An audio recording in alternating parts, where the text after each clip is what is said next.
పెట్టి మరి మాలో ఉన్నటువంటి 58 కులాలకు పూర్తిగా అన్యాయం చేస్తున్నందుకు నిరసనగా మరి ఈ రాష్ట్ర ముఖ్యమంత్రి గారు ఎన్నికల్లో వచ్చే ముందు మరి ఈ దళితులకు అంబేద్కర్ అభయహస్తం ఇస్తామని చెప్పినారు.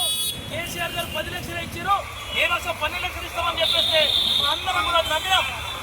మేమందరం కూడా నమ్మి రేవంత్ రెడ్డి గారు చాలా బాగా పనిచేస్తారు, ఎస్సీలో ఉన్నటువంటి 59 కులాలకు న్యాయం చేస్తారని నమ్మి మేమందరం కూడా ఆయన ఓటేస్తే ఎవరైతే ఓటేసిండో ఎవరైతే వెనక జరిగిందో పూర్తిగా వాళ్ళను తొక్కి పెట్టేసినటువంటి రేవంత్ రెడ్డికి బుద్ధి రావడానికి యూపీఎస్ ఎన్నికల్లో మేమంతా తెలంగాణ రాష్ట్ర మానవ సంఘాల జేఏసీ తరఫున పోటీ చేస్తా ఉన్నాం.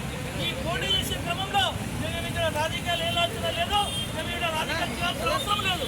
కేవలం ఈ రాష్ట్ర ప్రభుత్వం మానవులకు అన్యాయం చేస్తుంది, మానవులు చేస్తున్న అన్యాయాన్ని రాష్ట్ర ప్రధానికానికి తెలవాలి, ఈ రాష్ట్ర ముఖ్యమంత్రి తెలవాలి, అన్ని పార్టీలకు తెలవాలని ఆలోచనతోనే మేము పోటీ చేస్తున్నాం. కానీ ఇక్కడ కొత్తగా ఆలోచన లేదు, మాకేం రాజకీయాలతో సంబంధం ఉండలేదు. కాబట్టి ముఖ్యమంత్రి రేవంత్ రెడ్డి గారు ఇప్పటికైనా కళ్ళు చేసి ముందుకు రండి, ఇప్పటికైనా మీరు చేస్తారని కూడా పక్కన పెట్టి ముందుకు రండి. మా 30 లక్షల మంది మానవులకు జరుగుతున్న అన్యాయం మీద ప్రతి ఇప్పటికీ స్పందించండి. మరి స్పందించాలని మేమంతా కూడా పోటీ చేస్తున్నాం. ఈ ప్రజలకు చెప్తా ఉన్నాం. ఇప్పుడే శ్రీకృష్ణ గారు తిరిగినాం, యూసుఫ్ కూడా తిరిగినాం. అందరూ ప్రజలు నీకు వ్యతిరేకంగా ఉన్నారు, ఏ ఒక్క వర్గం కూడా నీకు మరి ఫేవర్గా లేదు.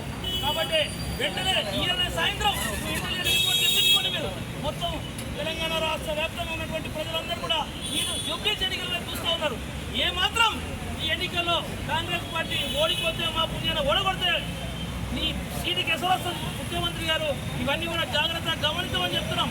అధికారం శాశ్వతం కాదు, అధికారంలో అనేక మంది వచ్చినారు, అనేక మంది పోయినారు, మీకంటే పెద్ద బలవంతులు వచ్చారు. కానీ మానవులుగా పెట్టుకున్న ఎవరు కూడా అధికారులను రాణించలేదని చెప్పి తెలంగాణ రాష్ట్ర మానవ సంఘాల జేఏసీగా వ్యక్తం చేస్తూ చివరగా మరి కాంగ్రెస్ పార్టీని ఓడించాలి, తెలంగాణ రాష్ట్రంలో ఉన్నటువంటి మానవ హక్కుల రక్షణ కోసం పోరాడతామని చెప్పి ఎందుకు తెలియజేస్తూ తెలుస్తున్నాను. జై మాల. తెలంగాణ రాష్ట్రంలో ఎస్సీ వర్గీకరణ బిల్లును తీసుకొచ్చి ఏదైతే జీవో నెంబర్ 910 తీసుకొచ్చేసి మాలా విద్యార్థులకు మాలా ఉద్యోగులకు మరి అన్ని రంగాల్లో కూడా అన్యాయం జరుగుతుంది. ఈరోజు ఆ చట్టంలో ఉన్నటువంటి లోపాలను సవరణ చేసి మరి మాలా జాతికి 20 రోజులపైన కేటాయించాలని 5 నుంచి 7% రిజర్వేషన్ పెంచాలని మేము డిమాండ్ చేస్తూ ఉన్నాం. ఈ రోజు ఏదైతే ఎస్సీ వర్గీకరణ చేసినటువంటిది ఏదైతే విధానం ఉందో ఆ విధానంలో అనేక లోపాలు ఉన్నాయి. మరి ఈరోజు ఎస్సీ వర్గీకరణ చేసిన తర్వాత విద్యారంగంలో, ఉద్యోగ రంగంలో, ఉపాధి రంగంలో, సంక్షేమ రంగంలో మానకు తీవ్ర అన్యాయం జరుగుతుంది. ఈరోజు ముఖ్యమంత్రి రేవంత్ రెడ్డి గారు అదేవిధంగా కాంగ్రెస్ పార్టీ తీసుకొచ్చినటువంటి జీవోను సవరణ చేసి మరి అసెంబ్లీలో మరి ఏదైతే అసెంబ్లీలో ఆ జీవోను సవరణ చేసే విధంగా మరి ముఖ్యమంత్రి గారు చొరవ తీసుకోవాలని ఈ సందర్భంగా మేము డిమాండ్ చేస్తా ఉన్నాం. ఎందుకంటే మరి విద్యార్థులకు చదువుకోవడానికి సీట్లు లేవు, ఉద్యోగులకు ప్రమోషన్ లేవు, మరి సంక్షేమ రంగంలో కూడా మా యొక్క జాతికి మరి సంక్షేమ రంగంలో కూడా స్థానం లేకుండా పోయింది. కాబట్టి ఈరోజు తెలంగాణ రాష్ట్రంలో అత్యంత వెనుకబడ్డ వాళ్ళు ఎవరంటే అది మాల జాతి, మాల కులం అని చెప్పేసి ఈ సందర్భంగా నేను గుర్తు చేస్తా ఉన్నాను.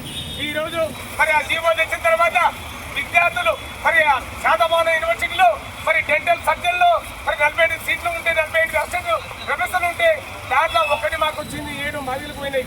మరి అదేవిధంగా ఆర్టీసీలో 1000 ఉద్యోగాలు పడితే మాకు 28 మాత్రమే వచ్చినవి, వాళ్ళకు 89 వరకు వాళ్ళకు వచ్చినవి. మరి ఈరోజు చూసినట్లయితే అదేవిధంగా degree, PG, MA, LLB, MA, LLM, తర్వాత పిహెచ్డి, అదేవిధంగా ఎంబీబీఎస్, తర్వాత ఫార్మసీలో కూడా మా విద్యార్థులకు అన్యాయం జరుగుతుంది. ఈరోజు సీట్లు లేక, చదువుకోనికే వీలు లేక, ప్రైవేటు దాంట్లో చదువుకోనికే పైసలు లేక అనేక ఇబ్బందులకు గురవుతున్నారు. ఈ అన్నింటిని కూడా గమనించి పరిశీలించి ముఖ్యమంత్రి గారి దగ్గర మా యొక్క ప్రజాప్రతినిధులు మరి ఈరోజు జూబ్లీహిల్స్ నియోజకవర్గంలో మా వివేక్ గారు, మంత్రివర్యులు అనేటువంటి వివేక్ గారు ఈరోజు ఇక్కడ ఇన్ఛార్జిగా ఉన్నారు. ఈ జూబ్లీహిల్స్ ఉన్నటువంటి ప్రజలందరికీ కూడా మరి అభివృద్ధి చేస్తామంటున్నారు. నీ యొక్క జాతికి, నీ యొక్క కులానికి ముందుగా అభివృద్ధి చేయమని ఈ సందర్భంగా మేము కోరుతా ఉన్నాం. ఎందుకంటే నీ జాతికి జరుగుతున్న అన్యాయం మీద మాట్లాడాలి, నీ జాతికి జరుగుతున్న నష్టం మీద మీరు మాట్లాడాలి. మరి మాలకు 20 రోజులపైన కేటాయించని మాట్లాడాలి, 5 నుంచి 7% రిజర్వేషన్ కల్పించాలని మాట్లాడాలి. ఇవన్నీ వదిలిపెట్టేసి ఇంటిని వదిలిపెట్టి మందిర్లకు అభివృద్ధి చేస్తామంటున్నారు మా వివేక్ గారు. మీరు వెంటనే మరి ముఖ్యమంత్రులు స్పందించి మాట్లాడి వీళ్ళకు జరుగుతున్న అన్యాయాన్ని మీరు ముఖ్యమంత్రి తీసుకెళ్ళి మరి మనకు న్యాయం చేసే దిశగా మీరు ముందుకు రావాలి. మొన్న మరి మల్లు రవి గారు ఎంపీ గారు మరి ముఖ్యమంత్రి కల్పిస్తామని చెప్పారు, నాటికి కూడా మరి ఇలాంటి స్పందన లేదు.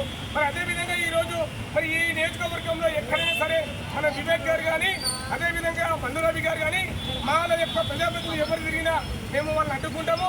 మాల జాతికి న్యాయం చేసే వరకు మీరు ముందుండాలి, లేకపోతే మీకు ముందు రాబోయే రోజుల్లో మరి తెలంగాణ రాష్ట్ర ప్రజలందరూ గుర్తిస్తారని చెప్పేసి ఈ సందర్భంగా నేను గుర్తు చేస్తున్నాను. జై భీమ్, జై భీమ్, జై మాల, వర్ధిల్లాలి తెలంగాణ సమాన సంఘాల జైశ్రీ రక్షించుకుందాం భారత రాజ్యాంగాన్ని. జై భీమ్, జై భీమ్, జై మాల, జై మాల.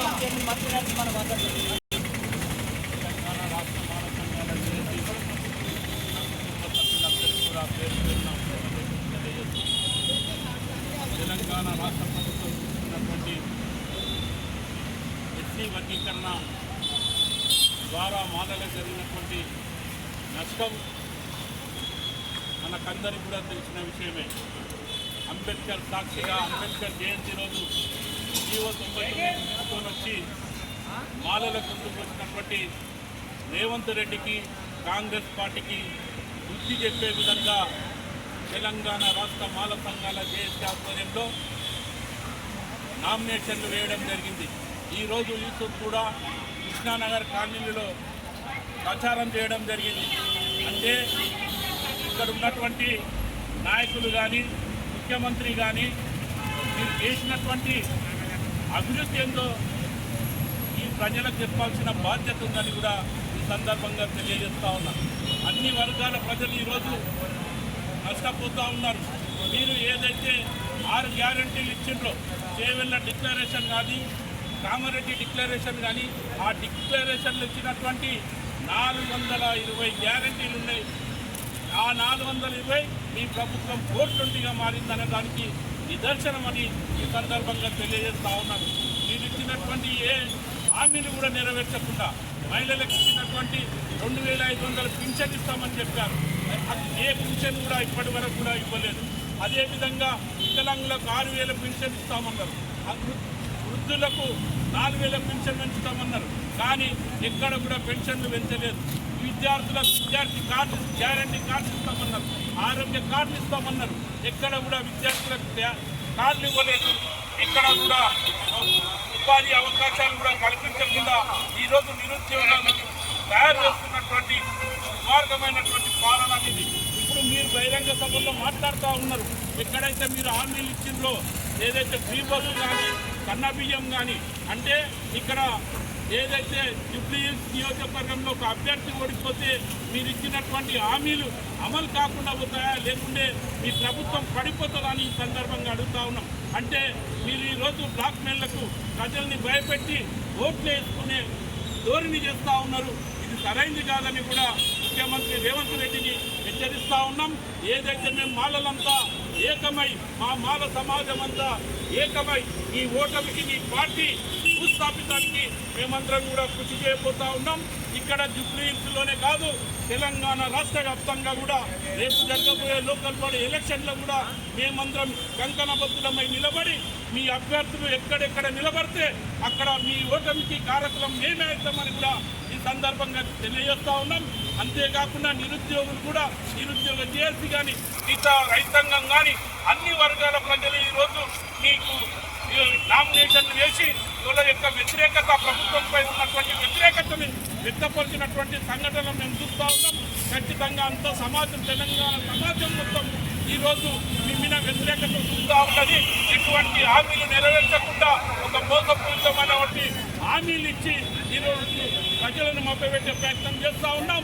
ఇక్కడ ప్రజలు మోసపూరిత మాటలు నమ్మే పరిస్థితుల్లో లేరని కూడా ఈ సందర్భంగా తెలియజేస్తా ఉన్నాం. ఇక్కడ ఉన్నటువంటి ప్రజల నమ్మకాన్ని నువ్వు ఎప్పుడో పోగొట్టుకున్నావు. మూడు పర్యాయాలు కూడా ఇక్కడ కాంగ్రెస్ పార్టీ రాలేదంటే నువ్వు ఒకసారి ఆలోచన చేయాల్సిన అవసరం ఉన్నది. ఖచ్చితంగా విద్యార్థులకు కానీ, దళితులకు కానీ, మిగతా బీసీలకు కానీ అన్ని వర్గాలకు నష్టం చేసే విధంగా తీసుకొచ్చినటువంటి పరిపాలన, ఒక దుర్మార్గమైన పరిపాలన చేస్తూ ఉన్నావు. ఏక నిర్ణయాలతో చేస్తున్నటువంటి నీ దుర్మార్గ పాలనని అంతమొందించేదే మాలల పంతంగా పెట్టుకున్నాం. ఖచ్చితంగా బిడ్డ మాలల జోలికి వచ్చినటువంటి నీ గురువు చంద్రబాబు నాయుడు అడుగు. మాలలు ఏ విధంగా గత ఎలక్షన్లలో ఇక్కడ తెలంగాణ రాష్ట్రంలో టీడీపీ పార్టీని బొందబెట్టినాం, అదేవిధంగా ఇక్కడ తెలంగాణ రాష్ట్రంలో కాంగ్రెస్ పార్టీని కూడా బొందబెట్టబోతున్నామని కూడా ఈ సందర్భంగా తెలియజేస్తా ఉన్నాం. జై భీమ్, జై మాల.